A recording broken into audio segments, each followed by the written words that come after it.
Welcome back. My next guest is a spry-looking Nestor J. Aparicio here at 1570 AM WNST. Nestor, welcome in. I shave once a week, just Hey, like I did when I was 16. looking good, man.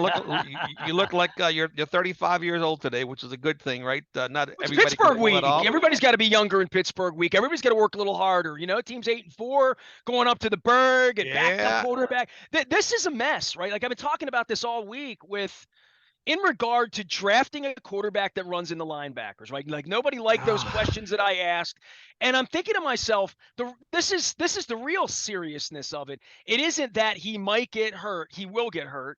And then how many Decembers, how many Januaries are you going to have some semblance of 90% of you? Not 100%, because nobody's healthy in the NFL this time of year. Just ask anybody. But I tell you what, Joe Burrow looks healthy right now because he's not getting hit. Josh Allen, if he wasn't running into linebackers, would be healthier right now. Tom Brady, tell me the last time Tom Brady was injured in December. You know what? I'm at a loss for words there. Never. Well, that's what allows him remember. to excel in January. Yeah. Right? Literally. You know, I saw the game the other night against the Saints. 2 touchdowns in the last 5 minutes and 27 seconds, which I was at the stadium Sunday, Nestor. 7 minutes to go. A lot of people left the game. This is a different crowd nowadays at M&T Bank Stadium. When the offense was on the field for the final drive, they were cheering for the offense. They kept putting up on the Jumbotron, quiet. You know, the offense is working. This is a different crowd coming to M&T Bank Stadium these days, Nestor. And we'll talk about, of course, Lamar and his injuries and whatnot. But the whole vibe at the stadium has changed.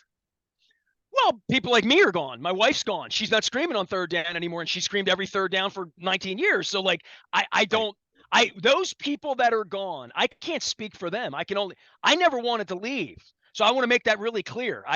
There was never a point where I thought we're not going to buy our tickets. I thought it was more like a civic obligation, a community thing where even when my wife would leave at halftime or it would be soaking wet out there, it just wouldn't be a good time, or moving out to the county, which I did this year. I mean, when it was 8 blocks away, we went all the time. But I'm also seeing ticket prices, right? Like when tickets are $15 and $20 2 hours before the game, who would buy ahead? It's kind of like buying an Orioles season ticket. Like, unless you really want an autograph or the orange carpet, or you care that much about where your parking is, or you're a little older and, moving slower and getting near the stadium, or whatever. I'm thinking, you go to baseball, like my dad. I mean, in the 70s, we went to baseball games when the weather was good, right? The pitching was right.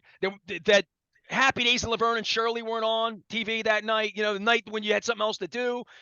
And the Ravens have absolutely become I can go to the game whenever I want to go to the game, right? Like, and even a playoff game, if they have a playoff game here, all right, so it might be $50 more, $25 more than you want to spend, but over the course of the season, my wife and I, our season books were $3,400. I mean, I saved a week in the Caribbean, a vacation for the 7 or 8 days you would go to a Ravens game. For that $300 a day, I can go have a vacation anywhere, right? So and I'm seeing every game. I'm not seeing it as well, by the way. I'll never make the case that you can see the game better on TV, because you really can't see the game. No, it's a different game. But Nestor, on Christmas Eve this year, you can wake up here in Baltimore, and if you want to go see the Ravens and the Falcons, you can probably wake up that Saturday morning and get a ticket for $16-20. 50% of the stadium will be empty and sit virtually anywhere you want to sit. Do you really think that few people will be there? I mean, especially at that price point? I mean, is that where we are? You got that. We had that price point against the Broncos, and the Broncos were, I don't know, are they a better team than the Falcons? But my point is, it's the same. It's going to be the same, whether they beat the Steelers or not. The same fans are going to show up on the 24th that showed up, last Sunday. So it's a withering amount of people who are the same people who go to every game. Yeah. But people that went to every game was 92% of right the fan base for 15 or 20 years. Like it was the same exact people every week. Yeah. Now I don't know who's at the game. I really don't know who's at the game. I have an associate of mine who's got 4 little kids and nice young man. He said, "Hey, I'm thinking about buying Ravens season tickets. Should I buy the PSL?" I said, "Absolutely not." First of all, he's a very busy person. He's going to go to 2 or 3 games a year. And I told him, and I showed him the ticket prices. I said, "Here, You can pick whatever you want to pick. Go to club level, ball out. You're going to save a lot of money if you don't purchase the PSL and you don't purchase the season tickets. There's really no good reason to make that type of investment these days to go see football at M&T Bank Stadium. And those are facts. Well, let's start with the basic premises, and this is a sports premise. If we win, you'll come, right? Like, that's been the Orioles story ever since everybody left 20 years ago, which is the arrogance of, yeah, you'll be calling me for playoff tickets and all-star game tickets and you'll need me. You'll need the team. And I'm thinking the baseball team threw me out 16 years ago, and I've needed them for nothing. Yeah, you're the customer. You're the paying customer to boot, right? I didn't give the Orioles a lot of money back in the day. I mean, I'll be honest with you, I was never a season ticket holder for the Orioles. And it's not that I had any hard on about it. It's just that, and I didn't live downtown then. I'm talking about in the 90s. I went to games. I was a media member. I did afternoon drive every day. I would leave my studio. My studio was downtown for a number of those years, and I would go to games. Now, would I buy a ticket from time to time for my mother on Cal Ripken night? Sure you would. I mean, I bought some tickets, and I had access to buy tickets back then, but I was never a guy that wanted to spend $25 on a box seat. I was more like, I grew up in the bleachers. Just get me in the stadium. There'll always be a place. But you're still a potential customer. My point is you don't fire your customers. If you're an organization, if the customer chooses to walk away, it's one thing, but you don't fire your customers. You just don't do that. You don't tell them. I hadn't thought about that. Firing customers. I'm taking notes here, Dennis. You always make me smarter when I'm about to write columns. Iron sharpen irons. But my point is you just don't fire your customer base. Because that reeks of arrogance. And you know what? Things come back around. It's whether it's karma or the universe making things right, or the truth untwisting at some point, it comes back to you when you're not humble about what you have. If you're on top, eventually you're going to be at the bottom. If you're at the bottom, eventually you're going to rise back to the top. And it's how you treat people in those cycles that define who you really are. Well, this is an interesting cycle for them, right? They're 8-4. They're going to play with a backup quarterback again. They're lying about how long Lamar's out. So people were asking me, how long is Lamar out? Whatever Harbaugh says, I don't believe, because he lied last year. Look at last year. Yeah, he's week to week. It's week to week, and then the season's over with. And guess what? They shut him down for the season, right? It was obvious and apparent. So, like you, I'm not buying anything that comes out of there. I'm not buying at all. Whether it's Ronnie Stanley's ankle, whether it's Lamar Jackson's injury. You name it, I don't believe it until I see it. There's a paranoia that comes with the Harbaugh administration that I don't want to say it's taken me 15 years. I mean, I knew John was paranoid in 2009. It didn't take me long, right? But the paranoia that goes into this and how the business operates and how the stadium's empty, and it's like everything else in that organization that, Chad Steele touches, that the obvious is never to be spoken about. So that when I talk about empty seats, Moeller looks around and doesn't see them. I mean, it's unbelievable. Like, I've sat there and said, Don, there's a lot. Look at those. I don't see them. I don't see them. And I'm thinking to myself, you're a perfect PR guy. Because, if you're not seeing the truth, if you're not seeing the lies, if you're not seeing the fact that they are coddling Lamar Jackson last week with the vulgar tweets, or the vulgar tweet, I should say, at some point, and I would think that John's getting nervous too, right? 15 years into this, because he doesn't know when Daddy's going to come down with the gun, and now he's going to go hire Willie Taggart, right? Like, Taggart's going to be the offensive coordinator, right? What do you think of that? You don't like that? I've read a lot of things about nepotism and whatnot, and although it's true that we hire people that we know, we also have an obligation to look to find the best candidate for any position. And to me, when I have an opening, I look for within, but I also look for the best candidate. And sometimes your best candidate, somebody you've never worked with before, comes in with a fresh set of ideas. It's going to challenge you. It's going to push it. That's also going to maximize the talents of your quarterback if you're going to stay all in with Lamar Jackson. So yeah, there's a lot to unpack there with the Harbaughs for sure. Well, and the safety of everybody in regard to 8-3, don't make the playoffs. 8-4 at Pittsburgh, at Cleveland, Atlanta. They better not lose to Atlanta on Christmas Eve. I mean, that would curdle everybody's Christmas ham and eggnog, right? And then after that, Pittsburgh's coming in here. And then after that, they got to go to Cincinnati and play the best team that they have left on their schedule. Right. So I look at it and say, what's going to get him into the playoffs? What are the Dolphins doing? What are the Bills doing? You know, tiebreakers. I mean, look, I'm talking to Pittsburgh people. Charlie Batch is convincing me that the Steelers are still in the playoff race because of the games they have left and because they're playing better and because they're at home this week. And if they can trip up the Ravens this week and they win 14-13, doesn't matter. They're playing a backup quarterback. The Steelers think they're going to win this game. Mike Tomlin thinks they're going to win this game. Next week, Cleveland, right? They have Deshaun Watson. The game's in Cleveland. They are looking to wreck the Ravens season and get after this backup quarterback and beat the Ravens. So if the Ravens wake up 8-6 with the Falcons coming on Christmas Eve 2 weeks from tomorrow, right? Like if that happens at 8-6, we are teetering. What was the Jason Cole? One of my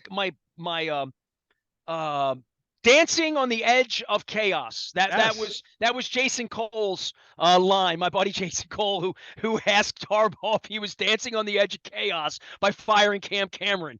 10 years ago this week, Cam Cameron got fired, by the way. See, here's what people don't factor in about teams that you're supposed to beat, whether it's the Jaguars, the Panthers, the Broncos. These teams have nothing to lose. We saw that with the Jaguars, right? They went for a 2-point conversion. They made it. They win. Wonderful, right? They don't make it. Not a big deal, right? They still going to have a losing season. The Ravens are 9-3, and you know, I mean, the Ravens could be 12-0, man. Like they've had leads in all these games. They've been good enough to win. My point is, when they face the Atlanta Falcons, if I'm Arthur Smith, their head coach, I'm onside kicking. I'm doing flea flickers, triple reverses. My point is, I have nothing to lose. I'm playing loose, right? The pressure is going to be on the Baltimore Ravens. The victory against the Atlanta Falcons, Nestor, it's not a given. Even if the Ravens were undefeated, anytime you play a team lesser than you, especially late in the season when they have nothing to lose, they can do whatever, and you got to be prepared for whatever. And right now, at this point, will they have 9 victories? Yes, they will. The question is, will they be able to win 1 or 2 more games, divisional games that are going to be absolute dogfights? And you know what? The Steelers, they're playing better ball. They've won, 3 straight? You got a rookie quarterback still. It's going to be a slobber knocker of a contest, as it always is. But there's nothing guaranteed about this Baltimore Ravens squad. As you mentioned, 8-3 last year, missed the playoffs, 8-4 this year. And they have, I think, at this point, a 50-50 chance to miss the playoffs again. Do you have any vibe on Snoop Huntley? I mean, people talk to me about him, and I'm like, I don't think he throws the ball particularly well. He doesn't throw the ball better than Lamar. We're not in love with how Lamar throws the ball. All the time. I disagree with that. We saw it last year. He has a stronger arm than Lamar. Now, people say, well, yeah, short range, but long range he doesn't. No, it's not true. He has a very strong arm. He's a great kid. We saw the freshness in him when he replaced Lamar. He's healthier. He was 27 out of 32. Very accurate. I think he has a chance to disperse the ball more so than Lamar. We see Lamar force the ball to Andrews when he's triple covered. I think with Huntley, he has a connection with Isaiah Likely for sure. And also for him, it's redemption, Nestor. He went 1-3 last year because the defense was a sieve, right? Everybody was hurt. This year, the defense is stout. It's outstanding. Maybe they get Marcus Williams back, right? That's going to be a big difference maker on the back end. I do think with complementary football, with a week's worth of practice as a starter, he has a lot to prove. And you know what? He goes up to Pittsburgh, beats the Steelers, he beats the Falcons. All of a sudden, you never know what's going to happen. But Lamar should have taken the money a long time ago. I think that's the biggest lesson here for everyone involved. Okay. Lamar should have taken. I mean, Leonard Raskin said that earlier. The minute he got hurt, Leonard's texting me. He's like, insurance. You know, does he have insurance? Because watching him walk as an 8-3 quarterback, walk off that field, down those steps, back up. I mean, I felt sorry for the kid. I really did. I felt like, man, you know, the second he went down clutching his knee, that's when I felt sorry for him. And you look at the Cardinals, right? They gave Kyler Murray a big contract. I think right now they're regretting it. You look at the Denver Broncos, they gave Russell Wilson a huge contract. At this point, I think they're regretting it, right? So to me, it's a cautionary tale. Lamar Jackson isn't signed. What's going to happen in the offseason? This is very, very fascinating stuff. Up until the Giants game, Nestor, I think he was making money, right? But since the Giants game, he's been losing money. Well, since the pass in the Giants game, right? The pass that lost the game, right? Exactly. So these things can go in a number of ways, but Bruce Laird said the other day that in the NFL, the big injuries, that's not what gets you. It's the smaller injuries, the nagging injuries. So we saw him have a quad last week. The week before was a hip. We saw him limping on the field, right? He's taken a lot of punishment for a 25-year-old quarterback, Ness. He's taken a lot of punishment in week 12 every year. And this was why the cautionary tale was on draft night. You're going to do something no one's ever going to do. You're Eric DeCosta. You're going to zig. Everyone else is zagging. We're going to have a different offense. We're going to make them play left-handed every week until every December comes and your quarterback's taking 200 hits every year. And only one of them hurts the pinky winky toe, which ended John Ogden's career. Like anything here in this game, when you're taking on contact as a quarterback 200 times a year, I've never thought it was a great idea. And I thought maybe one year they'll navigate this and thread the needle and keep him healthy and be able to sit him out this time of year, right? They're 11-1 right now and he's a little dinged up and you got a 3-game lead in the division. You tell him, take off through Christmas, go eat some ham, go make some cookies, That's not where the team is. That's not where the team ever is. And I am worried, not just if they sign, forget the money. I don't care about Steve Bisciotti's money. He's got more of it than he needs. So giving Lamar Jackson $50 million, $60 million, $100 million guaranteed, $300 million, I don't care about any of that. I care about who's going to be on the field December 10th next year and the year after that and the year after that when Lamar's 26, 27, 28, 29, when he's run the ball 1,200 times, 1,500 times, 1,800 times. And it doesn't add up. It doesn't make any sense to me that you would have a quarterback that runs in the linebackers. I mean, there's a reason nobody else does it because the odds are your quarterback won't be standing up at Christmas time when you really need him, right? Right, and there's two more pieces to this complex puzzle, Nestor. The first piece is if you're game planning against the Baltimore Ravens today, who on offense scares you? There's no A.J. Brown. There's no Stephon Diggs, right? You have Mark Andrews, which is great, but you can double cover Mark Andrews all day long, but there's nobody on that offense that scares you that you have to game plan for. Mark Andrews also isn't going to the house. He's not. He may move the chains, and that's bad, right? But right, so yeah. who they have no one that you have to game plan for, no one that scares you. The second piece is the Greg Roman conundrum. I want to say the guy was screamed at and cursed out on his way to his car after the game. We saw that on social media. There's a Stanford tie-in. They're interested in him. So is it the chicken? Is it the egg? It has Greg Roman maximized Lamar Jackson's talents, and we've seen the ceiling? Or has Greg Roman minimized his talents and put Lamar Jackson in the box? That's something that we don't know, Nestor. Well, here's something I know. And, this will speak to how the offense operates. I've seen all sorts of quarterbacks, Dan Orlovsky, I think, and some other people showing the patterns and saying that they're high school patterns, right? Like that's correct. Well, maybe this is about Lamar running the offense. Maybe this is about Lamar still checking his arm, walking up to the line of scrimmage, getting plays in late. Roman's like, it's on me. John's like, it's on me. Maybe it's on Lamar. I don't know. We'll find out. If the offense is operating more efficiently with Snoop Huntley, it would say to me that this is a Lamar issue, not a Greg Roman issue. Now, I will say this on Greg Roman. Whoever called the play for Prochet to throw the pass, and I know Harbaugh talked about that Monday as well. I would think that Harbaugh was in on that. This was not a surprise where like Harbaugh went down to Roman and said, "We ran a flea flicker there." What? I think it was, hey, Greg, when we get in this situation, let's have Prochet throw the football. And then you say to Prochet, if it's not there, run. If it's quadruple coverage down the field, don't do it, right? And he's throwing it to Prochet and you get one chance to throw one football one time in your life, you're thinking, I'm going to throw a touchdown pass. God. I'm not going to dirt the ball, right? Look, Joe Montana in his prime would have never been able to squeeze that ball in there. The defensive backs were like, "Do you want this?" No, I got it. Yeah, you take it. Go ahead. They were having an argument about who was going to pick off that ball in the end zone.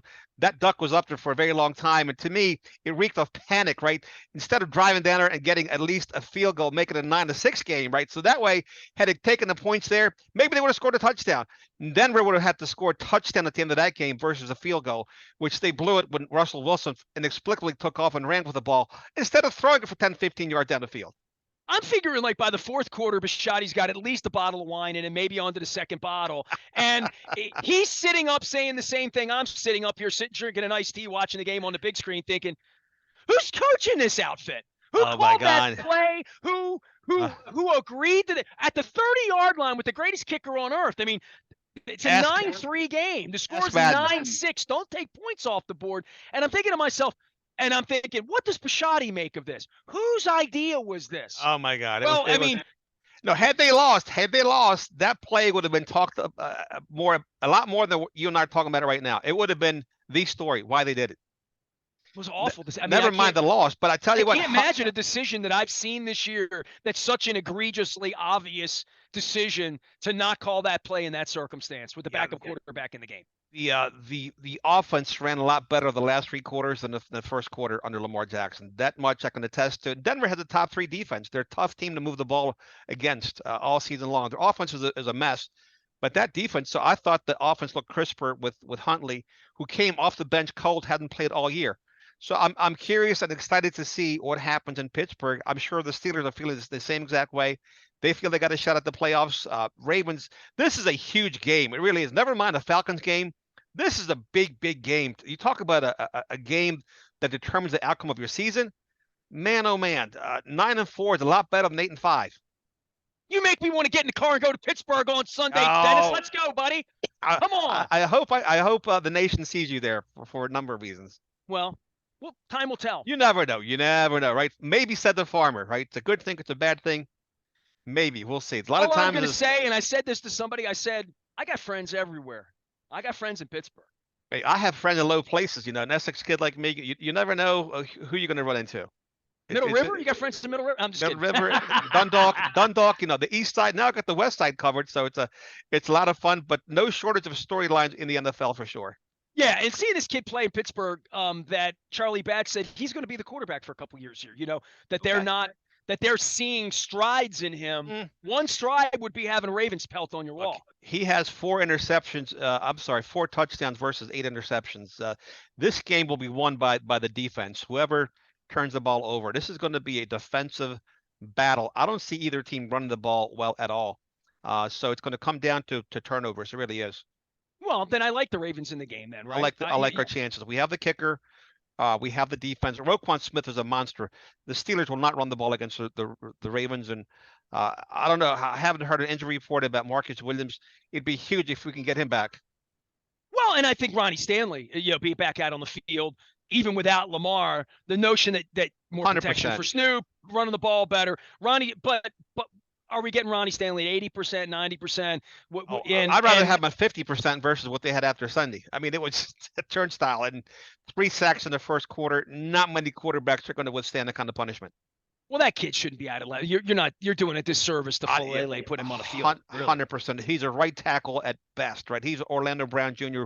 2.0. It took he's a right tackle as a project. He might be a right tackle. And Orlando Brown Jr., he's had the most hurries from his position, 39 in the NFL this year. So that's not working out too well for him. Although we do wish him the best. We knew that.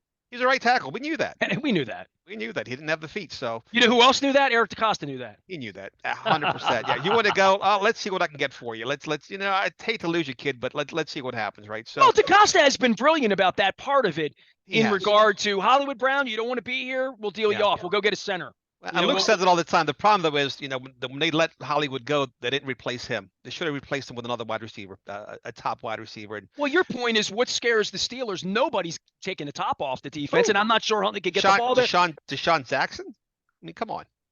Okay. You got to get the ball to him. If he can get on the field, first of all, if he doesn't pull a hammy doing warm-ups. That's always. It is amazing he's 35 and still the fastest guy on the field, right? That's kind of crazy. It is super crazy, and the 3 fastest touchdowns this year were by Bateman, Jackson, and Duvernay. It's amazing that the Ravens have that kind of speed, but it doesn't. I had this argument with Mark Messina once about, was it fast twitch or slow twitch muscles, that it can't be. It can't be, you're born with it, right? Literally. You're born with it. Exactly right. Nestor, I appreciate your time, thoughts, and expertise as always. You stay well. Keep doing great things. Can't believe we didn't talk any World Cup, man. I got, Argentina's in here, Brazil's in here. I mean, this is going to be, hey, the soccer tournament this weekend is going to be unbelievable. All right, and next week, Tuesday and Wednesday. So, good. And we don't have a lot of soccer. I miss soccer on Wednesday and Thursday. My wife's like, no games. It's what are you gonna do? And I'm thinking, and somebody's like, it's 4 more years to the World Cup. I'm like, no, it's only 3.5 because they're there you playing it go. late. So it'll There be you here go. any day now. So Dennis, have a great weekend, man. We'll be too. reporting in after the Pittsburgh game with you on Sunday night. All right, man. Stay well. There he goes, Nestor Aparicio here on 1570 AM WNST. We'll take a break. Come back on the flip side.